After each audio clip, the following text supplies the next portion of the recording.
जैसे एक mobile phone में आप डिफरेंट एप्स डाउनलोड कर लेते हो, एकदम हैंग होने लग जाता है, स्लो चलता है फिर वो, वैसे ही माइंड के साथ भी है। आपने उस दिमाग पे इतना जोर डाल दिया, आपने इतना बर्डन कर दिया, हमारे ब्रेन पे इतना बर्डन पड़ेगा ना भाई, कुछ चैप्टर पढ़ा, दूसरा चैप्टर पढ़ा, तीसरा चैप्टर पढ़ा, तो धीरे धीरे आपकी मेमोरी फेड होने लगती है सब कुछ दिमाग में फीड कर लिया, सब कुछ दिमाग के अंदर ही है, सब कुछ अंदर है, यहाँ सब कुछ भरा पड़ा है, फीड कर रखा है, पर याद क्यों नहीं आता है सर उस टाइम पे? ऐसा क्या होता है याद नहीं आता? क्योंकि भाई सिलेबस पहाड़ जितना है और समय बहुत ही कम, एक मुट्ठी रेत जितना। तो ऐसे में हम क्या करें? क्या इसमें कुछ ऑब्जर्व कर रहे होंगे, कुछ चीजें आपको नजर आ रही होंगी। ये मैंने खुद के बनाए हुए नोट्स हैं कि भाई जब आप नोट्स बनाते हो सबसे पहले आप उसको ब्रीफ में रखो। ब्रीफ यानी कि कई बच्चे क्या करते हैं, सर टीचर बोल रहा है, फटाफट लिखते चले जाते हैं, है ना, कॉपी पेस्ट, घर जाके देख लेंगे क्या बोल रहा था। ऐसे नहीं। हेलो प्यारे बच्चों, कैसे हो आप सब?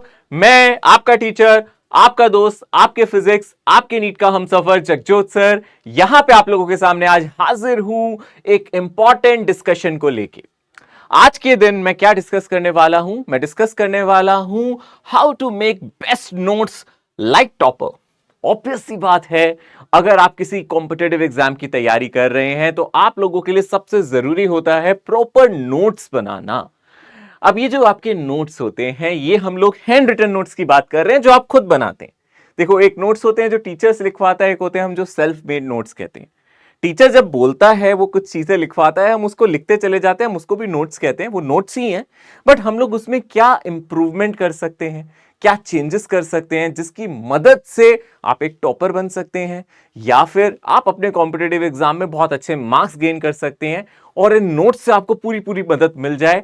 कुछ इस तरीके की चीजों को आज के इस सेशन में डिस्कस करेंगे। सबसे पहले मैं आप लोगों के बाद आपके पास ये डिस्कशन में लेके आऊंगा कि इंपॉर्टेंस क्या है नोट्स की, इंपॉर्टेंस क्या है, क्या महत्व है एक नोट का। अगर आप नोट्स बनाते हैं तो इससे क्या चेंजेस आपको फील होंगे, क्या क्या चीजें आपको नजर आएंगी। तो सबसे पहली बात यह है कि हम तैयारी कर रहे हैं, हम प्रिपरेशन कर रहे हैं किसी कॉम्पिटिटिव एग्जाम की। कौन से एग्जाम की मैं बात कर रहा हूं? अगर आप सभी मेडिकल स्टूडेंट्स हैं, यानी कि मेडिकल एग्जाम की तैयारी कर रहे हैं, तो आप डेली बेसिस पे कितने लेक्चर्स अटेंड करते हैं? सोचो जरा, कितने लेक्चर्स अटेंड करते हो? दिन में एटलीस्ट 2 लेक्चर्स तो देखते हो। देखो, फिजिक्स, केमिस्ट्री, बायोलॉजी, आपको तीनों सब्जेक्ट करने हैं। मैं 2 कह रहा हूं, हो सकता है किसी दिन आप फिजिक्स केमिस्ट्री करते हो, किसी दिन केमिस्ट्री बायो करते हो, या फिर कभी कभी ऐसा होता है कि तीनों लेक्चर्स का बर्डन भी आपके सिर पे होता है। तो हर दिन आप क्या कहोगे कि सर पर डे, हर दिन अगर मैं ध्यान से देखूं, पर डे मैं 2 से लेके 3 लेक्चर्स अटेंड करती हूं या करता हूं। इतने लेक्चर्स तो आपको अटेंड करने पड़ते हैं ना भाई, करने पड़ते हैं। और ड्यूरेशन की अगर मैं बात करूं तो आप कहोगे सर लगभग अप्रोक्सीमेटली आप यहां 4 से 5 घंटे बिताते हो, यानी कि 4 से 5 घंटे एक नया कंटेंट आपके दिमाग में जाता है। जब टीचर आपको फिजिक्स में कोई नया फॉर्मूला पढ़ाता है, केमिस्ट्री में कुछ नई इक्वेशंस लिखवाता है, या बायोलॉजी में कोई नया डायग्राम, कोई फ्लो चार्ट बताता है, वो सब कुछ आपके लिए नया होता है, आपके ब्रेन के लिए भी नया होता है। आप सीख रहे होते हो तो इतना फ्रेश कंटेंट आपके दिमाग में जाता है, नई नई चीजें, नए नए फॉर्मूले, यानी कि इस 4 से 5 घंटे में आप नए कॉन्सेप्ट सीखते हो। ठीक है, कॉन्सेप्ट सीखते हो, नई एप्लीकेशन सीखते हो, कैसे आप उन चीजों को अप्लाई कर सकते हो, डेफिनेशन सीखते हो, नई डेफिनेशंस आपको सिखाई जाती हैं, फॉर्मूलाज आप लोगों को सिखाए जाते हैं। तो कितनी सारी चीजें हैं जो हम यहां 4 घंटे 5 घंटे बैठ के देखते हैं और डेली बेसिस पे देखते हैं। अगर आप संडे को हटा भी दें, छुट्टी वाले दिन को हटा भी दें, तो बाकी के 6 दिन आप लोगों को इतनी सारी चीजें सीखनी होती है। ये सारा का सारा बर्डन कहां जाता है? आपके दिमाग पे। छोटा सा दिमाग और कितनी सारी चीजें उसके अंदर जा रही है, इतना कुछ आप लोग डेली बेसिस पे देख रहे हो। ऑब्वियस सी बात है, इतना कुछ जब जाएगा तो अपना ब्रेन एकदम हैंग सा नहीं कर जाएगा? जैसे एक मोबाइल फोन में आप डिफरेंट एप्स डाउनलोड कर लेते हो, एकदम हैंग होने लग जाता है, स्लो चलता है फिर वो, वैसे ही माइंड के साथ भी है। आपने उस दिमाग पे इतना जोर डाल दिया, आपने इतना बर्डन कर दिया, हमारे ब्रेन पे इतना बर्डन पड़ेगा ना भाई, कुछ कहने की हद नहीं है। आपने फील भी किया होगा, बैक टू बैक जब आपके लेक्चर्स होते हैं, आप कहते हो कई बार टीचर को, सर थोड़ा सा ब्रेक दे दो, बोलते हो ना, सर 5 मिनट्स ब्रेक दे दो। क्यों?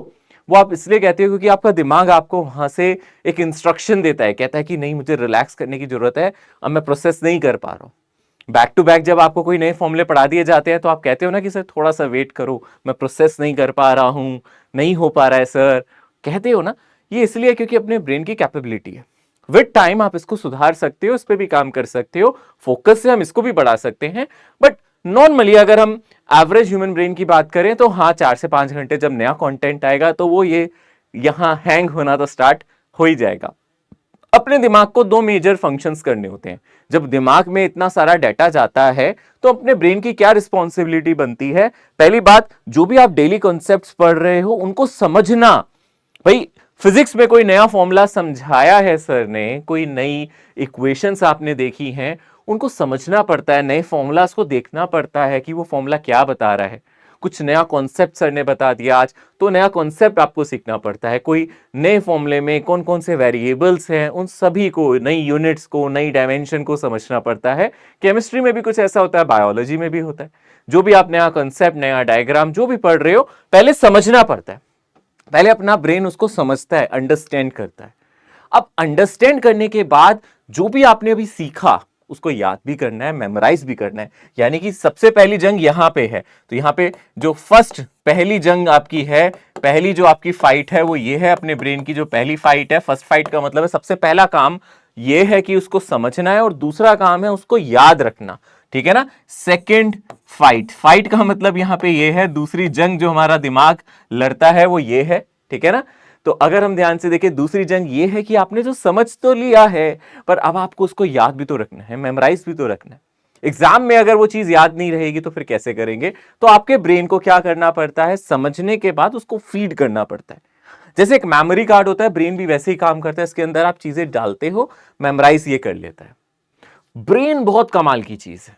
ब्रेन ने बहुत सारी चीजें स्टोर कर ली, जो आपने पढ़ा, जो आपने देखा, जो आपने सुना, जो आपको बताया गया, आपने उसको समझा, ब्रेन में डाल दिया। अगर आप बिना समझे ये वाले स्टेप पे आओगे तो आपको ज्यादा देर तक वो चीज याद नहीं रहती, जिसको आप रट्टाफिकेशन कहते हो, जिसको कहते हैं ना रट लेंगे, कर लेंगे, जो कि 3 इडियट में भी बताते हैं, चतुर मत बनो भाई। ठीक है ना? कोशिश करो, उसको समझो, अपने आप याद हो जाएगा। है ना? अगर आप फर्स्ट स्टेप करते हो तो सेकंड फाइट अपने आप इजी हो जाती है। बट उसके बाद भी आपने दोनों फाइट्स लड़ ली, दोनों जंग लड़ ली, आपने एकदम तैयार हो योद्धा की तरह। बट अभी भी दिक्कत क्या है? जब आपने ये सारी चीजें पढ़ ली, हमें सही टाइम पे वो रिकॉल होनी चाहिए। यानी कि यहां इंपॉर्टेंस आती है नोट्स की। नोट्स का काम क्या है? जो भी आप पढ़ रहे हो, जो भी आप समझ रहे हो, उसको आप कागज पे उतारते हो, उसको आप एक्सप्रेस करते हो, जाहिर करते हो। क्योंकि बैक टू बैक आपने एक लेक्चर लिया, दूसरा लेक्चर लिया, एक चैप्टर पढ़ा, दूसरा चैप्टर पढ़ा, तीसरा चैप्टर पढ़ा, तो धीरे धीरे आपकी मेमोरी फेड होने लगती है सब कुछ दिमाग में। दिमाग ने फीड कर लिया, सब कुछ दिमाग के अंदर ही है, सब कुछ अंदर है, यहां सब कुछ भरा पड़ा है, फीड कर रखा है, पर याद क्यों नहीं आता है सर उस टाइम पे? ऐसा क्या होता है याद नहीं आता? क्योंकि भाई ओवरलैपिंग हो जाती है। आपने एक परत के ऊपर दूसरी रखी, दूसरे के ऊपर तीसरी। कई बार ऐसा होता है ना, घर में आप एक किताब रखते हो, है ना, आपने पढ़ी, वो रखी, उसके बाद दूसरी पढ़ी, उसके ऊपर रख दी, तीसरी रखी, तो किताब नीचे दब जाती है। वैसे ही यहां पे जो आप एक कंसेप्ट पढ़ते हो, वो दूसरे कंसेप्ट, दूसरा तीसरे के नीचे, तीसरा चौथे के नीचे दबता चला जाता है। और जब सही समय पे हमें जरूरत पड़ती है तो हम उसको निकाल नहीं पाते। अब उसको निकालने के लिए नोट्स की जरूरत है। नोट्स हमें वो मेमोरी को रिफ्रेश करने के काम आता है, रिवीजन के काम आता है, हम रिवाइज कर सकते हैं। तो यानी कि अगर हम बात करें, जब हमारा ब्रेन कंफ्यूज हो जाए, उसे ना समझ में आए कि आपको क्या चाहिए, तब हमें नोट्स काम आते हैं। यानी कि हम रिकॉल कर सकते हैं, recall concept just before exam, यानी कि एग्जाम से पहले, वो इंपॉर्टेंट दिन से पहले, जब आपको एक बार रिवाइज करना हो, चीजों को रिकॉल करना हो, या फिर आप इसी को रिवाइज कह सकते हैं, आपको जब रिवीजन करना हो तो इन नोट्स की मदद ली जा सकती है। दूसरी बात, हमें बहुत कम टाइम मिलता है, अब हम दोबारा से सारी चीजें नहीं ले सकते। क्या ऐसा होता है एग्जाम से पहले आप टीचर से कहते हो सर मुझे दोबारा पढ़ा दो? हालांकि कई स्टूडेंट्स बोल देते हैं कि सर पूरा चैप्टर पढ़ा दो ना दोबारा, बट वो सही तरीका तो नहीं है। इतना समय आपके पास नहीं है, आपके पास टाइम बहुत कम बचता है एग्जाम से पहले, और सिलेबस होता है बहुत ज्यादा। सिलेबस पहाड़ जितना है और समय बहुत ही कम, एक मुट्ठी रेत जितना। तो ऐसे में हम क्या करें? ऐसे में हमारे नोट्स ही हमारे सबसे अच्छे साथी होते हैं। अब जो नोट्स रिकॉल करने का तरीका है वो ये है, अगर आपने नोट्स अपने हिसाब से लिखे हैं तो आप उसको जल्दी रिकॉल कर पाओगे, क्योंकि समय बहुत कम बचा है एग्जाम से पहले और सिलेबस बहुत ज्यादा है। तो आपको अपने नोट्स पे काम करना पड़ेगा। सबसे बड़ी बात है कि आपको अपने नोट्स समझ में आने चाहिए। आपने क्या अपने नोट्स में वो सारी चीजें लिखी हैं, वो सारी इंफॉर्मेशन लिखी है जो आपके माइंड से सही डाटा को निकाल के बाहर रख सके। तो यहां पे हम लोगों को क्या करना है, कुछ चीजों का ध्यान रखना है। आप देख सकते हो ये मेरे अपने हैंड रिटन नोट्स हैं।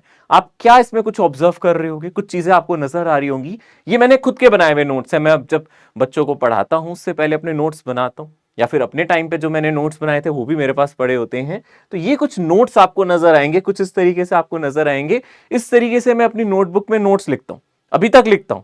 ठीक है ना, आप कुछ ऑब्जर्व कर रहे होगे, इसमें कुछ पैटर्न आप लोगों को नजर आ रहा होगा। मैं इसी पे चर्चा करूंगा। अगर आप ध्यान से देख रहे हो, इस तरीके से आप नोट्स अपने बना सकते हो। ये मेरा तरीका है, हर बच्चे का मेथड अलग होता है, कई बच्चे अलग तरीके से बनाते हैं। This is my way of making notes. So scientific तरीका यही है, मैं साइंटिफिक मेथड को यूज करता हूं। जो मैंने अभी नोट्स का मेथड दिखाया उनमें क्या क्या चीजें हैं मैं आपसे डिस्कस करता हूं। ये साइंटिफिकली भी प्रूवन है कि भाई जब आप नोट्स बनाते हो सबसे पहले आप उसको ब्रीफ में रखो। ब्रीफ यानी कि छोटे रखो, यानी कि बहुत ज्यादा कहानी मत लिखो, पूरी ग्रंथ मत लिख डालो। आप कोई किताब नहीं लिख रहे हो, आप पीएचडी नहीं कर रहे हो, आप शॉर्ट्स में बनाओ। शॉर्ट नोट, आप कहते हो ना कि सर शॉर्ट नोट आने चाहिए, तो आप नोट्स को शॉर्ट नोट्स रखो। ज्यादा अगर आप उसको एक्सप्लेन करोगे तो जब आप दोबारा पढ़ने लगोगे आप नहीं पढ़ पाओगे। आपको लगता है लिखते टाइम कि सर जितना ज्यादा लिखे उतना अच्छा है, बट जब आप पढ़ने बैठते हो ना, रिवाइज करने बैठते हो, तो इतना सब हो जाएगा कि आपकी 4-5 किताबें तो नोट से ही भर जाएंगी। फिर ऐसे में आप उसको रिवाइज कैसे करोगे? ठीक है ना। हम हमेशा जब भी आप नोट्स लिखो, अगर आप कंप्लीट लिखते हो तो लिखो, बट साइड में शॉर्ट नोट्स जरूर लिखो। आप उसका कंक्लूजन पार्ट जरूर लिखो। अगर आपकी आदत है सब कुछ लिखने की, अच्छी चीज होती है, बट साइड में कंक्लूसिव पार्ट जरूर लिखो जो आपको पढ़ के आपके ब्रेन से वो इंफॉर्मेशन निकाले। अरे ब्रेन बहुत शार्प चीज है भाई। ब्रेन को सिर्फ एक छोटा सा हिंट चाहिए। आपको नहीं याद आ रही कोई बात, आपके ब्रेन को एक हल्का सा लिंक चाहिए, एक हिंट चाहिए, ब्रेन फटाफट उस इंफॉर्मेशन को बाहर निकाल देगा। तो शॉर्ट नोट भी यही काम करते हैं। वहां से आपको एक वो लिंक मिल जाता है, एक छोटी सी चीज मिल जाती है, ब्रेन उसको कैच करता है और ब्रेन बता देता है अच्छा ये वाला कॉन्सेप्ट पूछा जा रहा है, ये वाला फॉर्मूला पूछा जा रहा है। तो शॉर्ट नोट्स में ऐसे छोटे छोटे पॉइंट्स लिखे होने चाहिए इन ब्रीफ, जो आपको आपका फॉर्मूला, आपकी डेफिनेशन, आपकी सही जो भी आप लोगों का डायग्राम है उसको बाहर निकाल के रख सके। दूसरी चीज, आप लोग जितने भी कंसेप्ट लिखते हो जो आपको लगे इंपॉर्टेंट है, टीचर बताता है ये बहुत इंपॉर्टेंट है, ये एग्जाम में आया है, ये 2020 में आया था, ये 2021 में आया था, या फिर एग्जाम में आने के चांसेस इसकी बहुत हाई है, हाई वेटेज है, ये डेफिनेशन इंपॉर्टेंट है, ऐसी चीजों को अंडरलाइन कर ले, अपने नोट्स में अंडरलाइन जरूर करें। या फिर अगर आपके पास हाइलाइटर है तो आप हाईलाइट कर सकते हैं, अंडरलाइन कर लो, हाईलाइट कर लो जो भी क्रूशियल इंपॉर्टेंट पॉइंट है। कई बच्चे स्टार मार्क कर देते हैं, ऐसे सर्कल बना के स्टार मार्क कर दो, हैशटैग बना दो, जो करना है करो, इंपॉर्टेंट चीजों को अलग से कर दो। क्योंकि जब आप रिवाइज कर रहे होगे, अपने नोट्स को फिर से पढ़ रहे होगे, तो आपको ये काम आएंगे, आपको पता चल जाएगा ये क्रूशियल पॉइंट है, इसको ध्यान से देखना है। Next, you may enclose important steps और टर्म्स इन बॉक्स और क्लाउड्स। अब आप देखो मैं अपने नोट्स में ये करता हूं, अगर आपने ध्यान से देखा होगा मैंने अपने नोट्स में ऐसे क्लाउड्स बना बना के अपनी चीजों को कवर किया है। अगर मैं वेक्टर्स यहां पे पढ़ाऊंगा या फिर अपने नोट्स में वेक्टर्स को रिवाइज करूंगा तो मैं बड़ा बड़ा वेक्टर्स लिखूंगा। होता क्या है ना भाई, अपना मन भी तो करना चाहिए, नोट्स को दोबारा उठाने का मन भी तो करे। इस तरीके के नोट्स लिखोगे तो आपका मन करेगा। इंपॉर्टेंट टर्म्स को अगर आप ऐसे सर्कल में करोगे तो क्या होगा, आपके पास कम समय में इस पूरे पेज को रीड करने में अगर 5 मिनट लगाता हूं तो इंपॉर्टेंट चीजों को पढ़ने में मुझे मुश्किल से 1 मिनट लगेगा। और वो इंपॉर्टेंट चीजें ही हमारे एग्जाम के लिए ज्यादा जरूरी है रेदर देन पूरा पेज पढ़ना। तो इसीलिए जो इंपॉर्टेंट कंक्लूसिव पार्ट होते हैं उनको आप हाईलाइट कर सकते हो, सर्कल में कर सकते हो। ठीक है ना। इसके अलावा अगर हम ध्यान से देखें, जैसे वो गाना है ना, बेबी को बेस पसंद है, वैसे माइंड को माइंड मैप्स पसंद है। यानी कि हम लोग छोटे छोटे मैप्स में अपने कंसेप्ट को ड्रॉ कर ले, हम माइंड मैप्स बना सकते हैं, उसके थ्रू चीजों को याद कर सकते हैं। तो छोटे छोटे माइंड मैप्स भी बना सकते हैं। नोट्स ऐसे बनाओ कि जब देखो तो नींद ना आए। सबसे बड़ी प्रॉब्लम यह है, जब रिवीजन करने की बारी आती है तो हमें आती है नींद, सुस्ती, बिल्कुल आलस सबसे पीक पे होता है उस टाइम। मन ही नहीं करता, मन ही नहीं करता हम पढ़े उसको दोबारा से, अपने ही लिखे हुए नोट समझ नहीं आते। क्यों नहीं आते? क्योंकि हम उसको इतने बोरिंग तरीके से बनाते हैं, टेढ़ी मेढ़ी राइटिंग, अपनी राइटिंग खुद को पहचान में नहीं आती कई बार, है ना, ऐसा होता है ना। तो ऐसे में क्या करें, देखो थोड़ा सा आलस कम करें, कोशिश करें। आपने देखा होगा मैंने जो नोट्स बनाए वो कलरफुल इंक को यूज करके बनाए। इससे क्या होता है ना, मेरा खुद का मन करता है कि मैं दोबारा देखूं, अच्छा लगता है ना कि कुछ आप जब कुछ अच्छा करते हो तो आप बार बार लोगों को बताते हो ना, देखो मैंने ये अच्छा किया, या फिर लोग जब आपकी तारीफ करते हैं तो आपको बहुत अच्छा लगता है ना। वैसे ही जब आप अच्छे नोट्स बनाओगे, कलरफुल पेन का यूज करोगे, इस्तेमाल करोगे, तो आपका खुद का मन करेगा भाई, आपका खुद का मन करेगा मैं दोबारा उठा के एक बार देखूं मैंने कितना अच्छा लिखा है, होता है ना। तो उसी तरीके से आप लोगों का मन भी करेगा और आप रिवाइज भी करोगे। तो आप क्या कर सकते हो, कलर पेन, कलरफुल जितने भी कलरफुल पेन होते हैं इसका इस्तेमाल करो, डिफरेंट डिफरेंट कलर के पेन का इस्तेमाल करो, आप अंडरलाइन करो, हाईलाइट करो, कलरफुल रखो अपनी नोटबुक को। तो अगर जिंदगी में रंग घोलना है तो थोड़ा सा नोट्स में भी रंग घोल सकते हो आप, वहीं से शुरुआत होगी। इसके बाद आप देख सकते हो स्टिकी नोट्स यूज करते हैं, कई बच्चों की आदत होती है, हालांकि मैं बहुत कम करता हूं, बट कई बच्चे स्टिकी नोट्स वगैरह यूज करते हैं अपनी नोटबुक पे। वो स्लिप्स होती है ना कागज की कलरफुल, उसको लगाते हैं, इंपॉर्टेंट पॉइंट्स को उससे पिन अप कर देते हैं, आप कर सकते हो, ठीक है ना। इसके अलावा डायग्राम्स का यूज करो, देखो मैं भी यूज करता हूं, मैंने अगर आपको ध्यान से यहां दिखा हो तो मैंने डायग्राम्स का यूज किया है, जगह जगह पे आपको नजर आएगा, यहाँ पे जैसे डायग्राम्स का आपको दिखेगा। डायग्राम्स के क्या होता है ना कि कनेक्टिविटी अच्छी होती है। देखो जब हम छोटे होते थे या फिर मतलब इस एज में भी अगर हमारे सामने लाइब्रेरी में हमें बिठा दिया जाए और बहुत सारी किताबें दी जाए, एक किताब जिसमें सिर्फ लिखा हुआ है और एक किताब जिसमें बहुत सारी डायग्राम्स बने हुए हैं, एक किताब जिसके अंदर बहुत सारी एनिमेशंस, डिफरेंट डिफरेंट कार्टून्स बनी है, कौन सी पढ़ना प्रेफर करोगे आप डेफिनेटली वो किताब उठाओगे जिसमें बहुत सारी इमेजेस हैं, जिसमें बहुत सारी कार्टून्स पढ़ी है। जिसमें सिर्फ बोरिंग बोरिंग लिखा हुआ है ना, वो आप नहीं पढ़ोगे, आप छोड़ दोगे। तो आपको ऐसा ऐसा इसलिए होता है क्योंकि हमारा ब्रेन हमें उस चीज के तरफ अट्रैक्ट करता है, हमारा ब्रेन हमें बताता है कि ये ज्यादा मजेदार चीज है, ब्रेन को मजा आता है उस चीज को देखने में, और ईजी होता है, कन्वीनियंट होता है समझना, ठीक है। तो डायग्राम्स के थ्रू आप इन चीजों को कवर अप कर सकते हैं। इसके अलावा हम लोग क्या कर सकते हैं, कई लोग शायरी लिखते हैं, गाने लिखते हैं, डिफरेंट डिफरेंट बातें लिखते हैं, जो रिसेंटली चल रहा है उसके रिलेटेड बातें लिखते हैं। हिंदी में लिखो, इंग्लिश में लिखो, जो आपको लैंग्वेज आती है उसका इस्तेमाल करो। आप हिंदी, पंजाबी, बंगाली, जो लैंग्वेज में लिखना चाहो। अरे आपके नोट्स आपके अपने नोट्स हैं, इस पे और किसी का कोई अधिकार नहीं है, ये आपने खुद के लिए लिखे, अपने एग्जाम को क्वालिफाई करने के लिए लिखे हैं, और आप में कोई शर्म, कोई हेजिटेशन नहीं होनी चाहिए नोट्स लिखते टाइम। मैं अपने नोट्स हिंदी में लिखता हूं, आप अगर आप ध्यान से पढ़ोगे यहाँ पे, मैंने डिफरेंट डिफरेंट बातें यहाँ हिंदी में भी लिखी होंगी, इंग्लिश में भी लिखी होंगी। जब मेरा मन करा मैं हिंदी में लिख सकता हूँ, कैपेसिटर पर करंट घट जाता है, बढ़ जाता है, इतने परसेंट चला जाता है, ठीक है। ऐसे ऐसे करके मैं लैंग्वेजेस में लिखता हूँ, जहां मुझे लगता है हिंदी यूज करनी है मैं हिंदी यूज करता हूँ, जहां मुझे लगता है कि मैं अच्छे से कनेक्ट कर पाऊंगा इंग्लिश से तो इंग्लिश यूज करता हूँ। तो मुझे जहां लगता है मैं अपनी लैंग्वेज यूज करता हूँ। अब मेरा मन करे मैं पंजाबी में लिखूंगा भाई, है ना। अगर आप बंगाल से, आप बंगाली में लिखो, कौन मना कर रहा है आपको, आपके नोट्स हैं, आपको समझ में आना चाहिए। आप जब रिवाइज करो तो आपके काम आने चाहिए, और किसी के नहीं, किसके, सिर्फ आपके काम आने चाहिए, ठीक है। और एक सबसे इंपॉर्टेंट बात जो भूल जाते हैं बच्चे, और मैं बताऊं सबसे जरूरी है, एक इंडेक्स बनाना, एक कंटेंट बनाना। यानी कि जब आपके नोट्स कंप्लीट हो गए, आपने पूरा चैप्टर लिख दिया, एक छोटा सा समय लगेगा, 4-5 मिनट का, सबसे बोरिंग काम लगता है वैसे कई लोगों को, पर करना जरूरी है। सबसे पहले इनिशियली जैसे ही नोट्स खत्म हो जाए, फ्रंट पेज पे आप क्या कर लो, आप एक इंडेक्स टाइप बना लो, जहां पे आप लिख सको कि टॉपिक्स क्या हैं, सब टॉपिक्स क्या हैं, सब टॉपिक्स एंड टॉपिक्स, ये सारी चीजें आप लिख सकते हो कि हमने ये सारे टॉपिक्स, ये सारे सब टॉपिक्स इतने इतने फलाना फलाना पेज नंबर पे लिखे हुए हैं। जब मुझे पढ़ना हो मैं डायरेक्टली पहले इंडेक्स देखूंगा और फटाफट वही पेज खोलूं और मेरे सामने आ जाए, ठीक है ना। पता है होगा क्या, स्टार्टिंग में तो आपको याद रहेगा, जब साल का अंत आता है ना, तो उस समय तक इतने नोट्स हमारे बन चुके होते हैं, हमें पता ही नहीं चलता कि मुझे ये वाला चैप्टर कहाँ मिलेगा, मुझे यही नहीं पता कि ये वाला क्वेश्चन कहाँ होगा, ये वाला कॉन्सेप्ट कहाँ होगा। तो ये इंडेक्स आपके बहुत काम आएगा। एक और चीज आप कर सकते हैं जो कि मैं करता हूं, मैं अपने नोट्स में ना जगह जगह ब्लैंक्स जगह छोड़ देता हूं, यानी कि स्पेस जरूर छोड़ता हूं। अगर आप ध्यान से देखोगे यहां पे भी मैं काफी स्पेस छोड़ता हूं, आपको दिख रहा होगा यहां काफी स्पेस है, ये मैं इंटेंशनली छोड़ता हूं।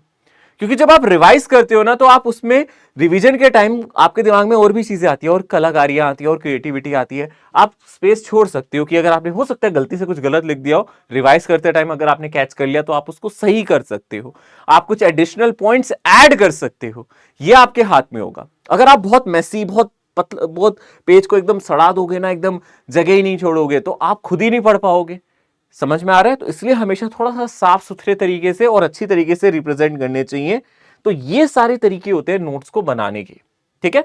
अब बात रही कि सर क्लास में जब हम लेक्चर अटेंड कर रहे हैं उससे कैसे रिलेट करते हैं। मैं समझ गया ये तो तरीका जो मैंने बताया, ये बताया सुंदर नोट्स कैसे बनाने हैं, आपको पढ़ने में आसानी कैसे हो। देखो जब आप लाइव लेक्चर अटेंड कर रहे हो, कोई टीचर आपको पढ़ा रहा है, तो सबसे पहला काम जो है ना वो समझना है, क्योंकि मैंने आपको पहले बताया था ब्रेन दो तरीके से काम करता है।